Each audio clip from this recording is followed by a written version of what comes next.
మీ business ని develop చేసుకోవాలని అనుకుంటున్నారా?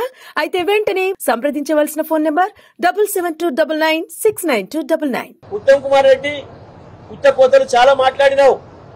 కేసీఆర్ 38 ఒప్పుకుండు, 39 ఒప్పుకుండు, మనకు నష్టం జరిగిపోయింది, రాసిచ్చిండు అని మాట్లాడినావు. ఇవాళ కేఆర్ఎంబి చెప్పిన దాని ప్రకారమే 66, 34 తాత్కాలిక ఒప్పందం చేసుకున్నా దాని ప్రకారం కూడా ఆంధ్రప్రదేశ్ దాన్ని గౌరవించి ముందుకు రాలేదు. కేసీఆర్ ఉన్నంత కాలం 34% పైగా నీళ్లను వాడిండు, 38, 39% నీళ్లను కూడా వాడిండు అనే విషయం లెక్కలతో సహా స్పష్టంగా చెప్తుంది కేఆర్ఎంబి. ఎందుకు మీరు ఈ సంవత్సరం నీళ్లు వాడలేకపోయినరు? లేదు, మీరు నిలవబెట్టుకున్న నీళ్లను పక్క వాళ్ళు దొంగతనంగా తీసుకుపోతుంటే ఎందుకు చేత కాకుండా కూర్చున్నారు? ఎందుకు మీ మూతులకు స్లిప్పులు వేసుకొని కూర్చున్నారు? మూతులకు ప్లాస్టర్లు వేసుకొని ఎందుకు కూర్చున్నారు? సమాధానం చెప్పాలి ఇవాళ తెలంగాణ ప్రజలకు. మీరు ఇంత దగా, ఇంత దోపిడీ ఇంత పొద్దున్నాక జరుగుతుంటే కూడా ఒక్కడికంటే ఒక్కడికి సోయలేదు.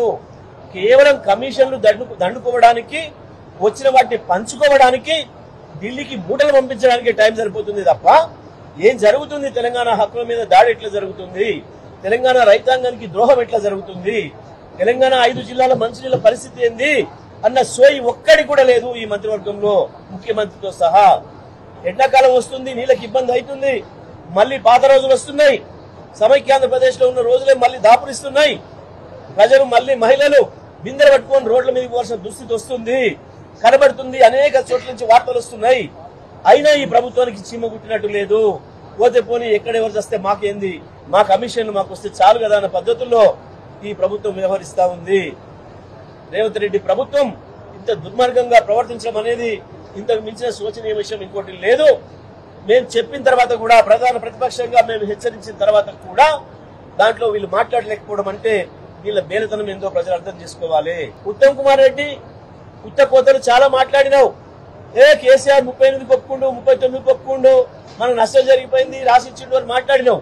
ఇవాళ కేఆర్ఎంబి చెప్పిన దాని ప్రకారమే 66, 34 తాత్కాలిక ఒప్పందం చేసుకున్నా దాని ప్రకారం కూడా ఆంధ్రప్రదేశ్ దాన్ని గౌరవించి ముందుకు రాలేదు. కేసీఆర్ ఉన్నంత కాలం 34% పైగా నీళ్లను వాడిండు, 38, 39% నీళ్లను కూడా వాడిండు అనే విషయం లెక్కలతో సహా స్పష్టంగా చెప్తుంది కేఆర్ఎంబి.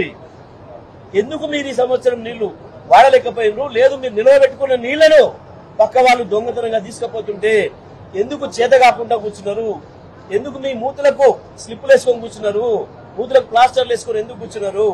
సమాధానం చెప్పాలి ఇవాళ తెలంగాణ ప్రజలకు. మీరు ఇంత దగా, ఇంత దోపిడీ ఇంత పొద్దున్నాక జరుగుతుంటే కూడా ఒక్కడికంటే ఒక్కడికి సోయలేదు. కేవలం కమిషన్లు దండుకోవడానికి, వచ్చిన వాటిని పంచుకోవడానికి, ఢిల్లీకి మూటలు పంపించడానికి టైం సరిపోతుంది తప్ప ఏం జరుగుతుంది? తెలంగాణ హక్కుల మీద దాడి ఎట్లా జరుగుతుంది? తెలంగాణ రైతాంగానికి ద్రోహం ఎట్లా జరుగుతుంది?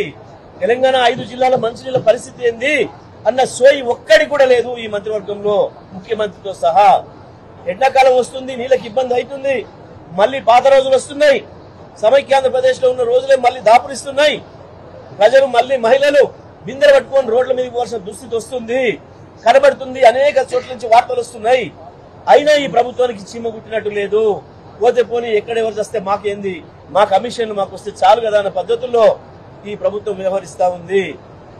రేవంత్ రెడ్డి ప్రభుత్వం ఇంత దుర్మార్గంగా ప్రవర్తించడం అనేది ఇంతకు మించిన శోచనీయ విషయం ఇంకోటి లేదు. మేము చెప్పిన తర్వాత కూడా, ప్రధాన ప్రతిపక్షంగా మేము హెచ్చరించిన తర్వాత కూడా దాంట్లో వీళ్ళు మాట్లాడలేకపోవడం అంటే వీళ్ళ బేలతనం ఏందో ప్రజలు అర్థం చేసుకోవాలి.